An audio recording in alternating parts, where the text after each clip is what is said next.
Good morning everybody, this is Miss J and today I'll be reading The Stone Lion by Margaret Wilde. It is a beautiful story about a lion who is given the opportunity to become alive, and all he wants to do is run and pounce in the park.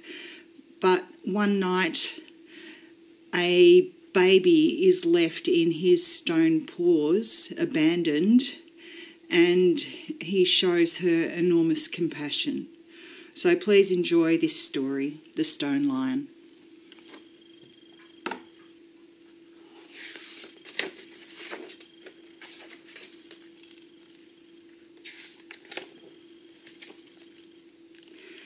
The stone lion that crouched outside the library looked so real, so fierce and cold that small children scuttled past at the sight of him. Some people, though, stopped to lean against the lion. One was a girl called Sarah.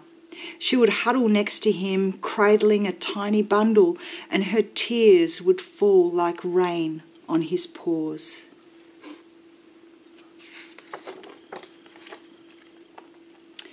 "Why does she weep?" the lion asked the wise old gargoyle on the portico. The gargoyle knew everything because blackbirds, sparrows and pigeons perched on it and told it all the secrets of the city. "Sarah cries because she and her baby brother are homeless and alone," the gargoyle said. "Oh," said the lion, gazing coldly into the distance.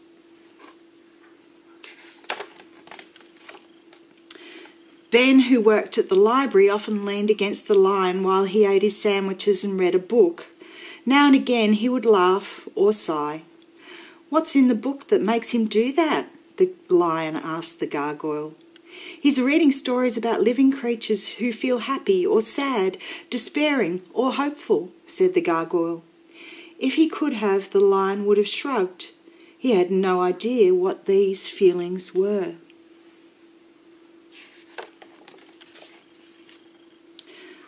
"I wish I was alive," he said. "But just so I could move, that's all I want." "Sometimes stone animals are granted a chance to become warm, breathing creatures," said the gargoyle, "but it is for a very short time only, and they must desire it greatly with a generous heart." "I do desire it greatly," said the lion. "I do."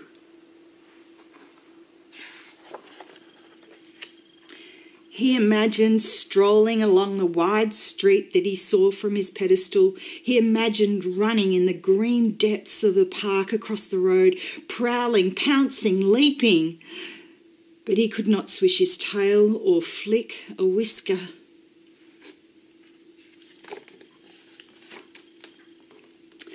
One evening it snowed heavily. There was no one except Ben at the library. Out of the whiteness, Sarah suddenly came running. She stumbled up the steps and put a basket by the lion's paws.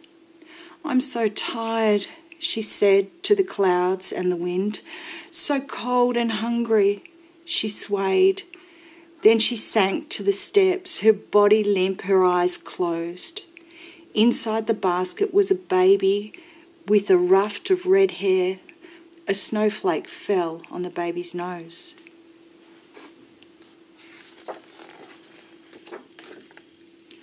Sarah and her brother would suffer out here in the snow, thought the lion. The baby wailed, waving a tiny fist. The lion felt a spark of pity in his chest. Sarah and the baby will become cold and hard, he thought, unable to walk or run or jump or feel, just like me. His heart flickered. If I could, I would take them into the library where it is warm and safe. If only I could move.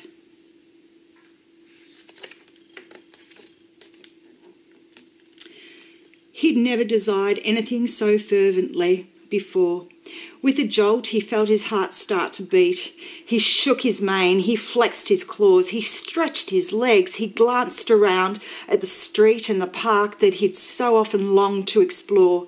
Then he leaned down and licked the snowflake off the baby's nose. It chuckled and squirmed. The lion gripped the handle of the basket in his powerful jaws. Muscles rippled as he loped towards the entrance and pushed the glass doors open. Inside the library, lights shone like the sun. It was as warm as a summer day, but it was silent and Ben was nowhere to be seen.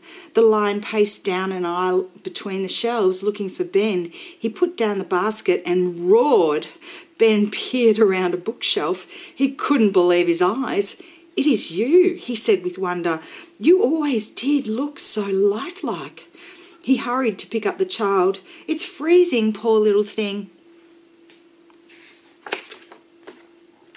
The lion gazed longingly over his shoulders at the world outside. He wanted to plunge down the steps 3 at a time. He wanted to bound along the street and run through the park. He wanted to pounce and prowl and leap. Already he could feel his joints stiffening, his sinews knotting, and there was still one more thing he had to do. He pattered back outside. He seized Sarah's jacket between his teeth and gently pulled her into the library. Then he turned and dragged himself out through the door. His paws were so heavy he could hardly lift them. Crouching, he settled back on his pedestal. He would never move again.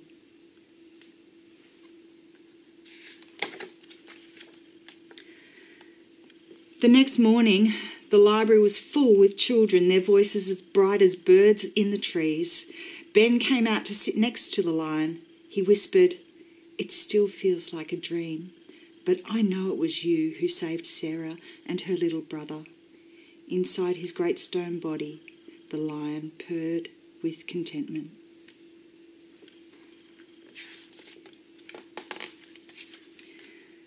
From that day, children always stopped on their way into the library to stroke his mane. "He looks as cold as stone," they said, "but he feels as warm as toast."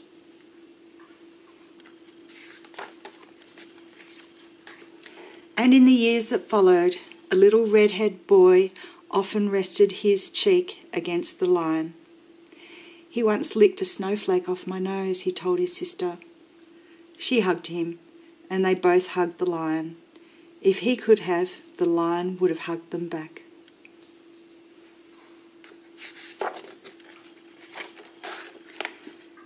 "How do you feel now?" said the gargoyle. The gargoyle asked the lion one afternoon. "I feel alive," said the lion, as Ben leaned against him and started reading aloud a story of sadness and joy, despair and hope. I'm going to read the back cover to you. "Compassion is a force mightier than stone. Sometimes statues are granted a chance to become warm, breathing creatures. The stone lion has only one dream, to run, pounce and leap in the park across from where he sits. But one snowy night when a baby is abandoned at his paws, he is compelled to think differently. This heartwarming and inspiring tale by international favourite Margaret, with stunning Depression-era illustrations by Ritva Vutila, demonstrates the power of kindness and its profound ability to change lives. I hope you enjoyed it.